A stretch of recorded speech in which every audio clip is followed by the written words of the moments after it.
जम्मू आणि काश्मीरमधील पहलगाम येथे 22 एप्रिल रोजी एक भ्याड हल्ला झाला होता। दहशतवाद्यांनी अंदाधुंद गोळीबार करत तब्बल 26 भारतीयांना ठार केलं होतं।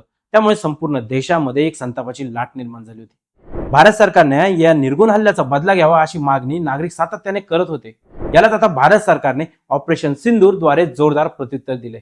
ऑपरेशन सिंदूर नेमकं काय आहे हे आपण या व्हिडिओच्या माध्यमातून सविस्तर जाणून घेऊया। पहलगाममध्ये हल्ल्यात दहशतवाद्यांनी हिंदू पुरुषांना लक्ष्य केलं होतं। पुरुषांना टार्गेट करून मारण्यात आलं होतं। यामध्ये अनेक महिला या विधवा झाल्या। त्यांच्या पतींना त्यांच्या समोरच गोळ्या घालून त्यांना निवडकपणे मारण्यात आले। एका नवविवाहित महिलेच्या पतीला तिच्या समोरच गोळ्या घालून अक्षरशः ठार मारण्यात आलं होतं। दहशतवाद्यांनी त्या महिलेंना सांगितलं की जा आणि मोदींना हे सांग। या हल्ल्याबाबत संपूर्ण देशामध्ये एक संतापाची लाट निर्माण झालेली होती। पंतप्रधान नरेंद्र मोदी यांनी कारवाई करण्याचे संकेत दिले होते। त्यांनी म्हटलं होतं की दहशतवाद्यांच्या आकाला योग्य उत्तर हे देण्यातच येईल। भारताने पाकिस्तानमध्ये 9 ठिकाणांवरती हल्ले केले आहेत। या हल्ल्याला ऑपरेशन सिंदूर असं नाव देण्यात आलं आहे। मिळालेल्या माहितीनुसार पंतप्रधान मोदींनी स्वतः या ऑपरेशनला सिंदूर असं नाव दिलंय। पहलगाममध्ये दहशतवाद्यांनी लोकांना त्यांच्या धर्माबद्दल विचारल्यानंतर त्यांची हत्या केली। सिंदूर हिंदू धर्माशी देखील संबंधित आहे।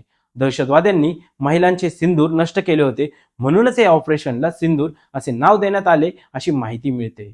भारतीय हवाई दलाने राफेल लढाऊ विमानांचा वापर करून मरकजे तय्यबा आणि जैश सुभान अल्लाहच्या तळांवरती हवाई हल्ले केले। मुंबईवरती 26/11चा जो हल्ला करणारे दहशतवादी या ठिकाणी प्रशिक्षण घेत होते। सूत्रांनी दिलेल्या माहितीनुसार पाकिस्तानमधील बहावलपूर, कोटली, मुझफ्फराबाद, कोटली, गुलपूर, भिंबर, सियालकोट आणि मुरिदके येथील दहशतवादी तळ पूर्णपणे उद्ध्वस्त झाले। तर अनेक दहशतवाद्यांचा खात्मा या ऑपरेशन सिंदूरमध्ये झालाय। जम्मू आणि काश्मीरमध्ये पहलगाम येथे झालेल्या दहशतवादी हल्ल्याला प्रत्युत्तर म्हणून भारतीय लष्कराने दहशतवाद्यांविरोधात मोठी कारवाई केली। भारताच्या 3ही सैन्यांनी पाकिस्तानमध्ये असलेल्या एकूण 9 दहशतवादी तळांवरती हवाई हल्ले करून मोठी कारवाई केली आहे। अहवालानुसार या हल्ल्यामध्ये सुमारे 90 दहशतवादी हे मारले गेलेत। भारत सरकारने आपल्या निवेदनात म्हटले की या कारवाईमध्ये पाकिस्तान आणि पाक व्याप्त काश्मीरमधील दहशतवादी पायाभूत सुविधांना लक्ष्य करण्यात आले। दुसरीकडे पाकिस्तानचे पंतप्रधान शहबाज शरीफ यांनी भारताने केलेल्या हवाई हल्ल्याला भ्याड हल्ला असं म्हटले। ऑपरेशन सिंदूर ही भारतीय सशस्त्र दलांनी 7 मे 2025 रोजी सुरू केलेली एक ऐतिहासिक लष्करी कारवाई आहे। सोशल मीडियाच्या भाऊ गर्दीत विश्वासार्हतेने चकाकणारे नाव म्हणजे लेट्सअप मराठी। सगळ्यांना, सगळ्या नागरिकांना ती स्पीच, ती लेट्सअप वरील मुलाखती म्हणजे विचारांचा खजिना। त्यानंतरच्या निवडणुकीमध्ये मला सोडून गेले।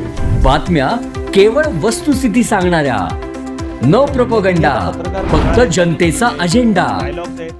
क्योंकि आने वाला कल जाने वाला है, जाने वाला कल आने वाला है। राजकारण, मनोरंजन असो की क्रीडा क्षेत्र, महाराष्ट्राची स्पंदने संवेदनशीलतेने टिपणारे माध्यम म्हणजे लेट्सअप मराठी।